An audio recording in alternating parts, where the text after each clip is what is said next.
علی رسولہ الکریم اما بعد فاعوذ باللہ من الشیطان الرجیم بسم اللہ الرحمن الرحیم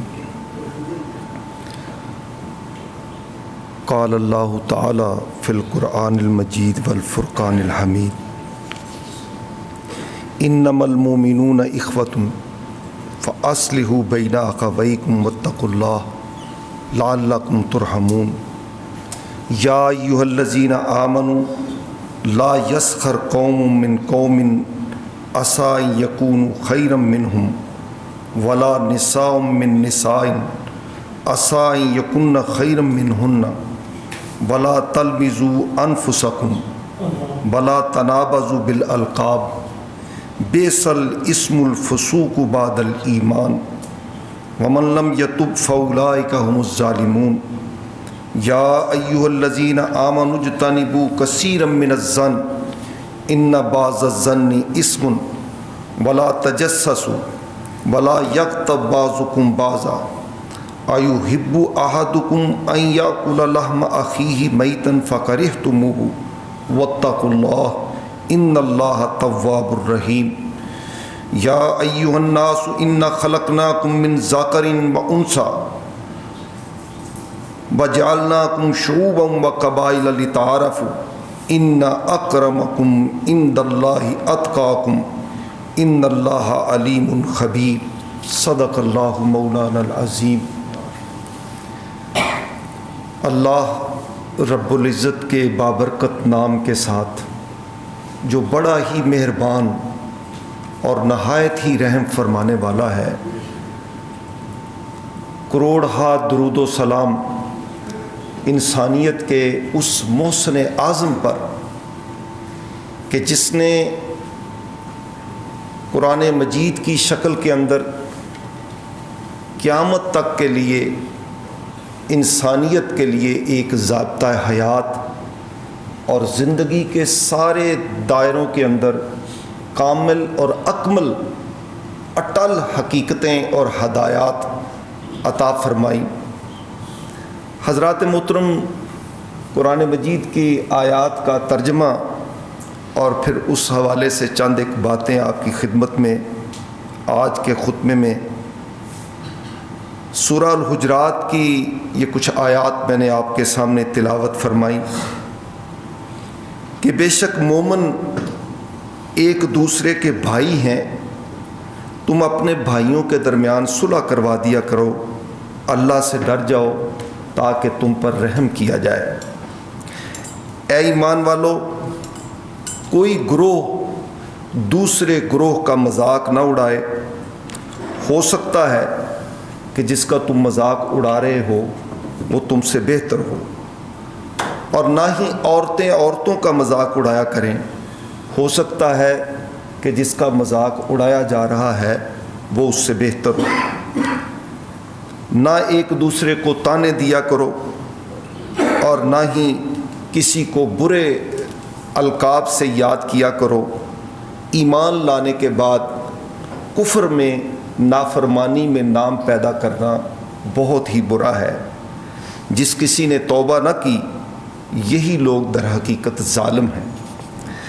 اے ایمان والو، بہت زیادہ گمان کرنے سے پرہیز کیا کرو، کیونکہ بعض گمان گناہ ہوتے ہیں۔ ایک دوسرے کی جاسوسی نہ کیا کرو اور نہ ہی ایک دوسرے کی غیبت کیا کرو۔ کیا تم میں سے کوئی پسند کرتا ہے کہ وہ اپنے مردہ بھائی کا گوشت کھائے؟ تم اس سے کراہت کرتے ہو، لہٰذا اللہ سے ڈر جاؤ، بے شک اللہ توبہ قبول کرنے والا رحم فرمانے والا ہے۔ اے ساری دنیا کے انسانوں، بے شک ہم نے تم کو ایک مرد اور ایک عورت سے پیدا کیا، پھر تمہارے قبیلے اور برادریاں بنائیں ایک دوسرے سے تعارف کے لیے۔ بے شک تم میں سے اللہ کے نزدیک سب سے زیادہ عزت والا وہ ہے جو سب سے زیادہ پرہیزگار ہے۔ بے شک اللہ جاننے والے ہیں، خبر رکھنے والے ہیں۔ برادران عزیز، ایک بھائی چارہ ہے نسب کی بنیاد پر، ایک ماں باپ کی اولاد ہونے کی بنیاد پر جو خونی تعلق ہے۔ یہاں جس عالمگیر اخوت کی بات کی گئی ہے وہ ایمان اور نظریے کی بنیاد پر ہے، لا الہ الا اللہ محمد رسول اللہ کی بنیاد پر ہے۔ میرا سگا بھائی میرا بھائی نہیں ہے اگر وہ لا الہ الا اللہ محمد رسول اللہ کی گواہی نہیں دیتا، اگر وہ ایمان والا نہیں تو اس کے ساتھ نکاح کے، اس کے ساتھ دیگر وراثت کے تعلق ختم ہو جاتے ہیں۔ اس لحاظ سے یہ جو بھائی چارہ ہے عقیدے اور ایمان کی بنیاد پر، یہ اس کی بات ہو رہی ہے۔ پھر اس بھائی چارے کو جو عالمگیر مسلمانوں کی برادری ہے، نبی رحمت علیہ الصلاۃ والسلام کی امت ہے، اس بھائی چارے کو فروغ دینے کے لیے، مضبوط کرنے کے لیے جتنے بھی اس محبت کو بڑھانے والے اعمال ہو سکتے ہیں وہ سارے کے سارے دین کی نگاہ کے اندر نیکی قرار پائے۔ صرف نیکی نہیں، عام آدمی اس کو معمولی اہمیت دیتا ہے، لیکن ہر وہ چیز جس سے دو مسلمانوں کے درمیان محبت کے تعلقات فروغ پذیر ہوں، وہ دین کی نگاہ میں، قرآن کی نگاہ کے اندر نیکی ہے۔ السلام علیکم کہا کرو، السلام علیکم کہنے سے محبت بڑھتی ہے، محبت ایمان کی علامت ہے، اور ایمان جنت میں داخلے کا ذریعہ ہے۔ تو آپ دیکھیں کس طرح نبی صلی اللہ علیہ وآلہ وسلم السلام علیکم کہنے سے محبت بڑھتی ہے، لہٰذا یہ جنت میں داخلے کا سبب ہے۔ ایک مسلمان کا اللہ کے لیے اس کی نیکی کی بنیاد پر محبت کرنا اور اللہ کی دشمنی کی بنیاد پر دشمنی رکھنا، یہ ایمان کی علامت ہے، اور اس کو قرآن اپریشیٹ کرتا ہے۔ تحابو تحادو تحابو، ایک دوسرے کو تحفے دیا کرو، اس سے کیا ہوتا ہے؟ محبت بڑھتی ہے۔ یہ تحفہ دینے کی اہمیت کیوں ہے؟ اس سے محبتیں جنم لیتی ہیں۔ تمہارا اپنے بھائی کو مسکراتے ہوئے چہرے سے استقبال کرنا بھی اللہ کی نگاہ کے اندر صدقہ ہے، نیکی ہے۔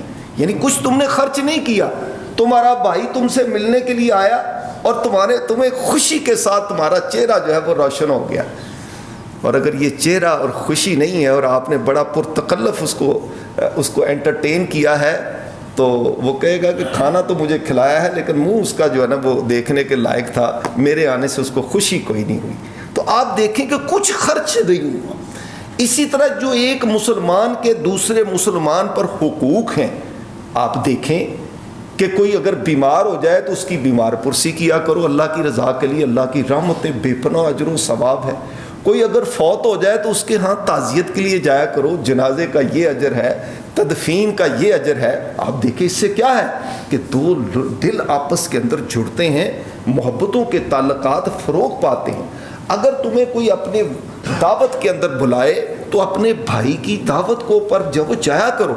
اگر کسی کو چھینک آ جائے تو تم تشمید کیا کرو، کیونکہ چھینک آنے کے نتیجے کے اندر وقتی طور پر دل تھوڑی دیر کے لیے رک جاتا ہے، اور پھر وہ اس کی وجہ سے فالج ہو سکتا ہے، اس کی وجہ سے اس کو جب وہ برین ہیمریج ہو سکتا ہے، ہارٹ اٹیک ہو سکتا ہے۔ تو اللہ نے اس کو صحت دی، اس نے اس پر الحمدللہ کہا، اور تم نے الحمدللہ کا سنا تو فوراً اپنے بھائی کو تم نے کہا کہ یرحمک اللہ، اللہ تم پر رحم کرے، اور یہ جواباً پھر یہ کہتا ہے یہدیکم اللہ ویصلح بالکم، اللہ تمہارے اعضاء کو بھی سلامت رکھے اور تمہیں بھی اللہ پاک ہدایت پر جو رکھے۔ تو آپ دیکھیں یہ کیسا دین ہے، محبتوں کا تبادلہ ہے، اور اسی طریقے سے یہ ہمسائیگی ہے، یہ مہمان نوازی ہے، یہ عام حالات کے اندر بھی ایک اچھائی اور حسن اخلاق کی علامت ہے کسی بھی اچھے معاشرے کے اندر۔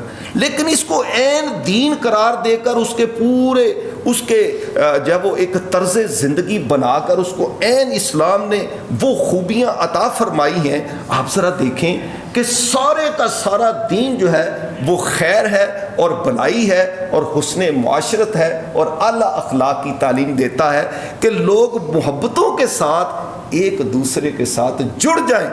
جس طرح کہ ایک دیوار ہوتی ہے جس کی ہر اینٹ دوسرے اینٹ کو مضبوط کرتی ہے، ویسے اینٹیں رکھی ہوں تو آپ دیکھیں کہ اس کی کوئی, اگر سیمنٹ کے ساتھ اس کو بنیاد دیوار بنا دیا جائے تو کوئی آندھی کوئی طوفان اس کو چھیڑ نہیں سکتی. مسلمانوں کی مثال تو دیوار کی مثال ہے, مسلمانوں کی مثال تو ایک جسم کی مثال ہے کہ ایک حصے کو تکلیف ہوتی ہے تو سارا جسم تکلیف میں اور بخار کے اندر مبتلا رہتا ہے.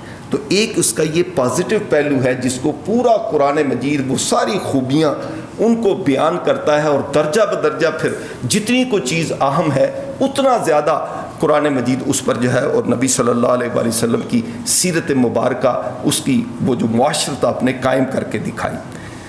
اب اس کا منفی پہلو کہ اس محبت بھائیوں کے درمیان, انسانوں کے درمیان جو محبت اور اخوت کے جو جذبات ہیں اس کو فروغ دینے والی ساری چیزیں جب وہ نیکی قرار پائیں تو اس کو کمزور کرنے والی وہ ساری باتیں جن کو ہم عام بات چیت کے اندر اور معاشرے کے اندر کوئی اہمیت دینے کے لیے تیار نہیں ہے, قرآن مجید اس کو گناہ نہیں گناہ کبیرہ قرار دیتا ہے, اور اس کی وجہ یہ بیان کرتا ہے کہ اس کی وجہ سے تمہاری محبتوں کے تعلقات کے اندر دراڑ پڑ جاتی ہے, لہذا وہ شروعات کو بنیاد بناتا ہے. اور قرآن کہتا ہے یا ایھا الذین آمنوا لا یسخر قوم من قوم, اے ایمان والو تم میں سے کوئی مرد کوئی گروہ کسی دوسرے گروہ کا مذاق نہ اڑائے. آپ دیکھیں یہ مذاق کرنا اور بات ہے, مزاح اور بات ہے. مزاح تو نبی صلی اللہ علیہ وآلہ وسلم کا خود ذوق سلیم تھا, صحابہ کا اور اہل ایمان کی, لیکن اس میں کسی کی تحقیر نہیں پائی جاتی, کسی کی تذلیل نہیں پائی جاتی. مذاق اڑانا اور بات ہے. ہم نے تو اس کو ایک باقاعدہ ایک فن, جب وہ بھانڈوں اور مراسیوں کا ایک پورا ایک ٹولہ ہے جس کو ہم نے جب وہ فروغ دے دیا, تو آپ دیکھیں کہ کوئی گروہ کسی دوسرے گروہ کا, کوئی مرد کسی دوسرے مرد کا مذاق نہ اڑائے. کیوں؟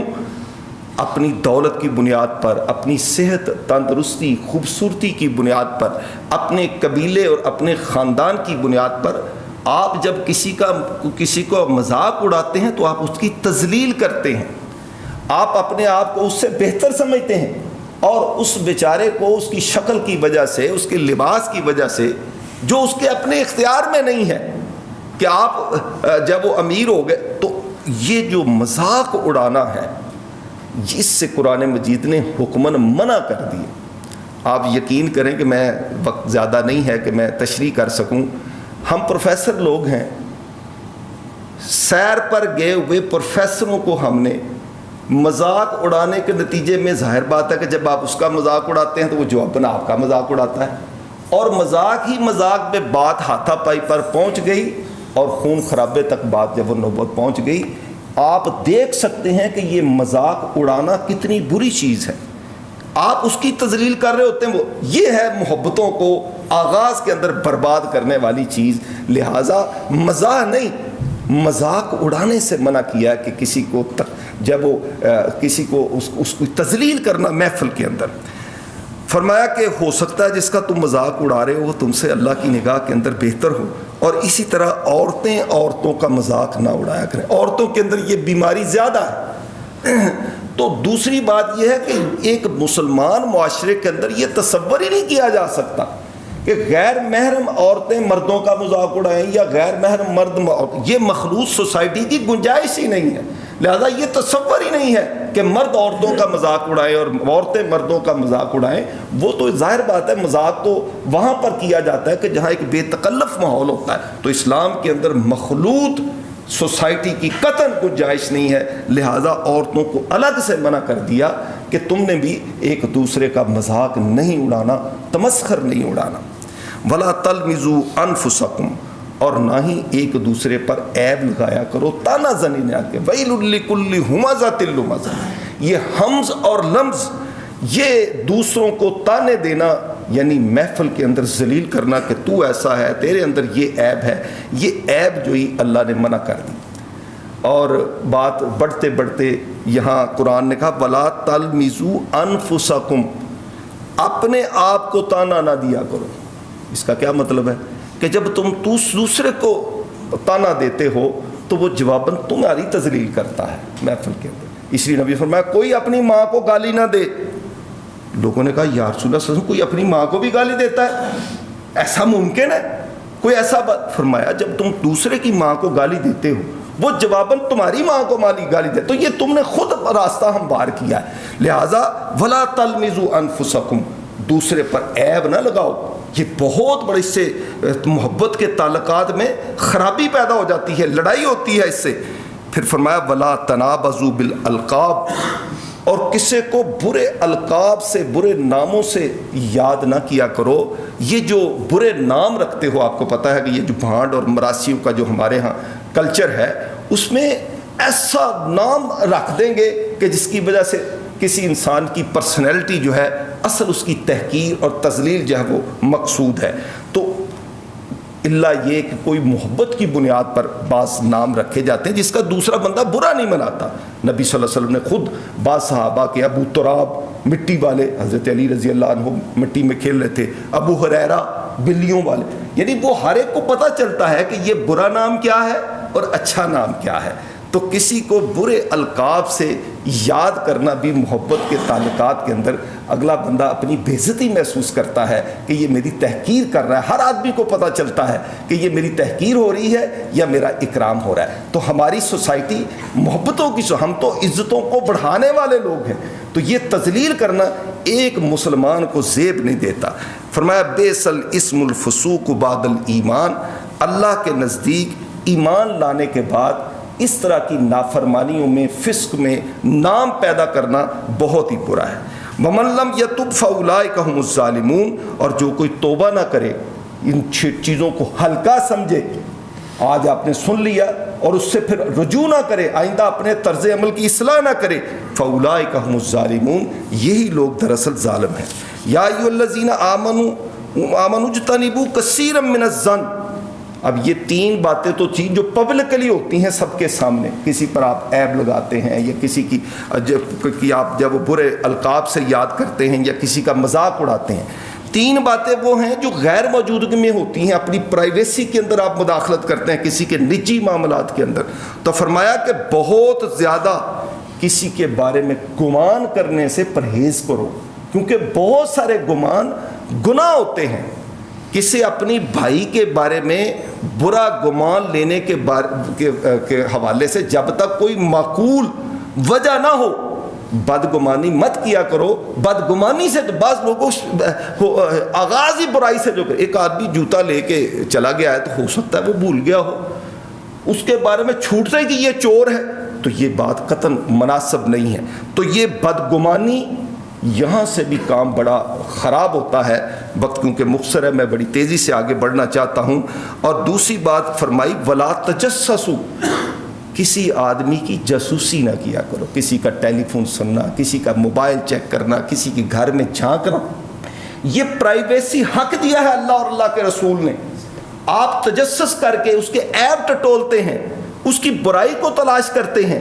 یہ آپ کو کس نے حق دیا ہے کہ میری پرائیویٹ زندگی کے اندر جب وہ آپ مداخلت کریں؟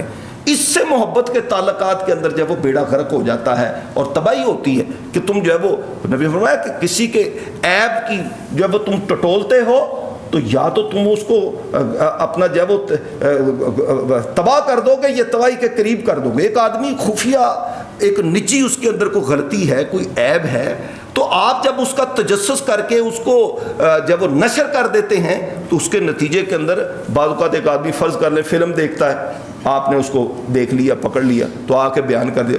وہ پہلے تو کہہ رہا تھا کہ اچھا لک چھپ کے وہ چھوٹا موٹا گناہ کرتا ہوں، کہتا اچھا میں دیکھتا ہوں، پھر جاؤ پھر کیا ہوتا ہے، کیا کر لو گے تم؟ تو وہ گناہ کے اندر اور زیادہ دلیر ہو جاتا ہے.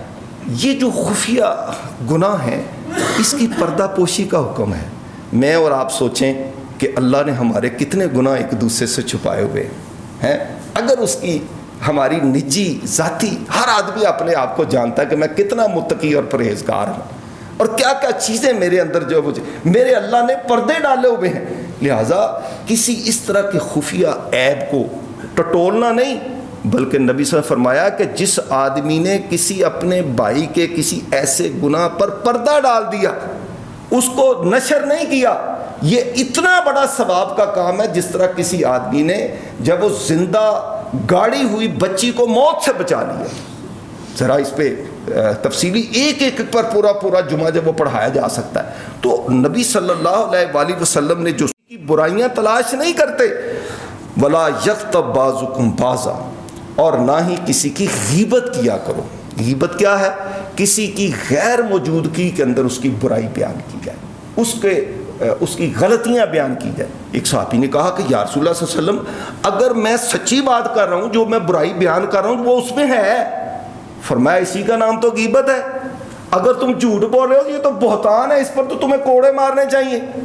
تو جب وہ غیبت کیا ہے کہ آپ ایک بھائی کی غیر موجودگی کے اندر جب وہ اپنا دفاع نہیں کر سکتا، اس کی عزت کے ساتھ کھیل رہے ہیں، اس کی پرسنالٹی کو آپ ڈیمیج کر رہے ہیں، دوسرے کی نظروں کے اندر اس کو گرا رہے ہیں، اور وہ اپنا دفاع نہیں کر سکتا. اسی لیے قرآن نے کہا یہ ایسے ہے جس طرح مردہ بھائی کا گوشت کھانا مکروہ ہے نا، اس طریقے کے ساتھ تم اس سے کراہت کرتے ہو، اسی طرح تم اس کی عزت کے ساتھ کھیل رہے ہو، اس کی شخصیت کو ڈیمیج کر رہے ہو، اس کی برائیاں بیان کر رہے ہو. ایسے لوگ جو اس کے بارے میں اچھا گمان کرتے ہیں. اچھا آپ تجربہ کر کے دیکھ لیں کہ جب آپ کسی آدمی کے بارے میں اچھا گمان کیے بیٹھے ہوتے ہیں، اگر کوئی آدمی کہے کہ جناب ہمارے امام صاحب تو ہے وہ چھوڑو جی، تو انہوں کی پتہ ہوتا ہے بھی، نتیجہ کیا ہوتا ہے؟ آدمی اس کے بارے میں اس کو اپنی نظروں سے گرا لیتا ہے، امیج تباہ ہو جاتا ہے. عزتوں کے ساتھ کھیلنا یہ غیبت اتنا بڑا جرم ہے، تو جس کو قرآن مجید نے کہا کہ یہ مردہ بھائی کا گوشت کھانے کے مترادف ہے. اگر تم کسی کی اصلاح کرنا چاہتے ہو تو اس کو بھائی اپنے اس کو ملو، اس کو سمجھاؤ کہ بھائی یہ تمہارے اندر غلطی، اس کو نشر مت کرو، اور اس کو لوگوں کے سامنے جب کہ وہ اپنا دفاع بھی نہیں کر. بڑی اس میں تفصیل ہے، بعض جائز صورتیں بھی ہیں جہاں کہیں ناگزیر ہو کسی کی برائی، کوئی رشتے ناطے کا معاملہ ہے، کوئی کاروباری کسی کے ساتھ معاملہ جب وہ کرنا ہے تو آپ انویسٹیگیشن کرتے ہیں، یا حکومت بعض معاملات کے اندر یا شرع کے اندر بعض معاملوں کے اندر تحقیق ہے، تو کوئی آدمی اگر کوئی ضرورت ہو تو پھر تو کسی کی برائی ناگزیر ہے. کہ نبی صلی اللہ علیہ وسلم نے رشتے ناطے کے لیے کسی نے پوچھا، فرمایا یہ آدمی بخیل ہے اور اس قبیلے کی جب وہ اس آدمی کے اندر یہ عیب ہے. تو یہ جائز صورتیں ہیں، لیکن عام حالات کے اندر اس کو جب وہ یہ تعلقات کے اندر تباہی مچا دیتا ہے، اور دیمک کی طرح جس طرح لکڑی کو دیمک لگ جاتی ہے، اس طرح تعلقات میں خرابی آ جاتی ہے. تو قرآن مجید نے کہا فَكَرِهْتُمُوهُ وَاتَّقُوا اللَّهَ إِنَّ اللَّهَ تَوَّابٌ رَحِيمٌ، اللہ توبہ قبول کرنے والا، رحم فرمانے والا ہے. یہ سارا کچھ ہوتا کیوں ہے؟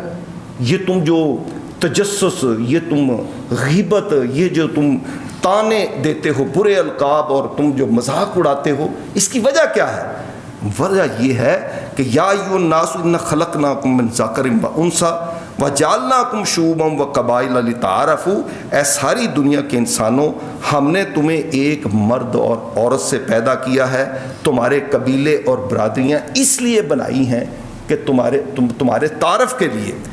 اللہ کے نزدیک سب سے زیادہ عزت والا وہ ہے جو زیادہ متقی پرہیزگار ہے، جو زیادہ با اخلاق ہے، جو صاحب کردار ہے. اچھا جی میرے بس میں ہے میں امریکہ میں پیدا ہوا ہوں، یا میں یورپ میں پیدا ہوا ہوں، یا میں افریقہ میں پیدا ہوا ہوں، عرب میں پیدا ہوا ہوں، یا عجم میں پیدا، میرے بس میں ہے یہ چیزیں بائی جب وہ برتھ میرے، یہ اللہ کی اپنی حکمت ہے کہ اس نے مجھے کس برادری میں، کس قبیلے کے اندر جو پیدا کیا.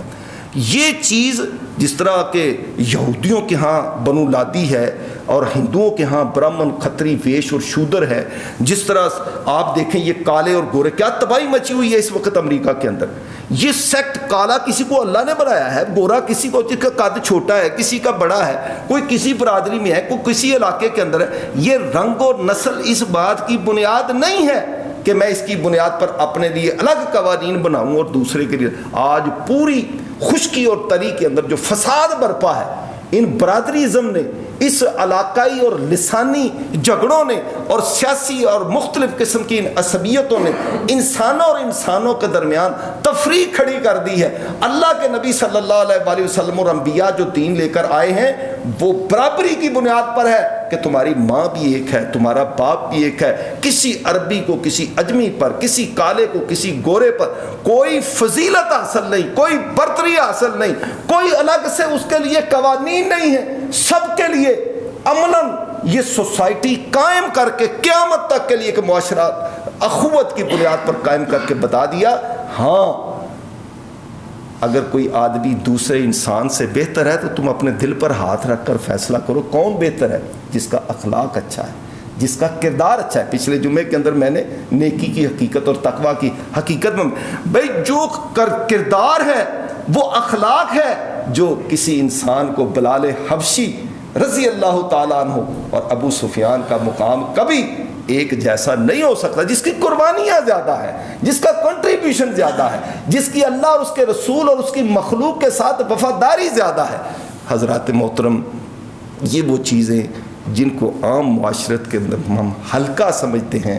قرآن مجید ہر وہ چیز جو انسانوں کے تعلقات کے اندر خرابی پیدا کرتی ہے اس کو گناہ کبیرہ قرار دیتا ہے, اور ہر وہ چیز جو انسانوں کے تعلقات کو محبت میں ڈھالنے والی ہے, ان کے درمیان صلح کروا دینے والی ہے, ان کے درمیان محبتوں کے تعلقات کو مضبوط کرنے والی ہے, ہر اس چیز کو نیکی قرار دیتا ہے. پھر وہ سوسائٹی جنم لیتی ہے کہ وَيُؤْثِرُونَ عَلَىٰ أَنفُسِهِمْ وَلَوْ كَانَ بِهِمْ خَصَاصَةٌ, کہ وہ اپنی جانوں پر دوسروں کو ترجیح دیتے ہیں, حالانکہ خود بھوکا رہ لینا اور دوسرے بھائی کو کھلا دینا یہ محبتوں کا اکرام کا معاشرہ ہے جو نبی صلی اللہ علیہ وآلہ وسلم نے, صحابہ رضوان اللہ علیہ مجمعین نے, ہمارے بزرگان دین اور اولیاء اللہ نے, اور ہر سوسائٹی کا ماتھے کا جھومر, دھرتی کا نمک ہے وہ لوگ جس کو قرآن مجید عباد الرحمن کہتا ہے کہ میرے بندے چلتے ایسے ہیں, گفتگو ایسے کرتے ہیں, خرچ ایسے کرتے ہیں,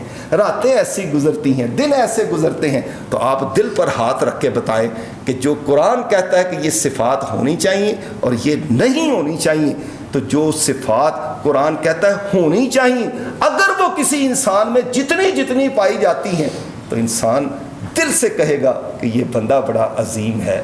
اور جس کے اندر وہ خوبیاں نہیں پائی جاتی وہ جتنا مرضی بڑا دولت مند اور عہدے پر ہو, خدا کی قسم کوئی اس سے دل کے عزت کرنے کے لیے تیار نہیں ہے. اللہ ہمیں محبتوں کی سوسائٹیاں فروغ دینے کی توفیق عطا فرمائے اور ہمیں ہر اس برائی سے جس سے محبتیں کم ہو جائیں, ختم ہو جائیں, لڑائی تک نوبت پہنچ جائے, اللہ رب العالمین ہمیں اس سے بچا کے رکھے. وما علینا الا البلاغ.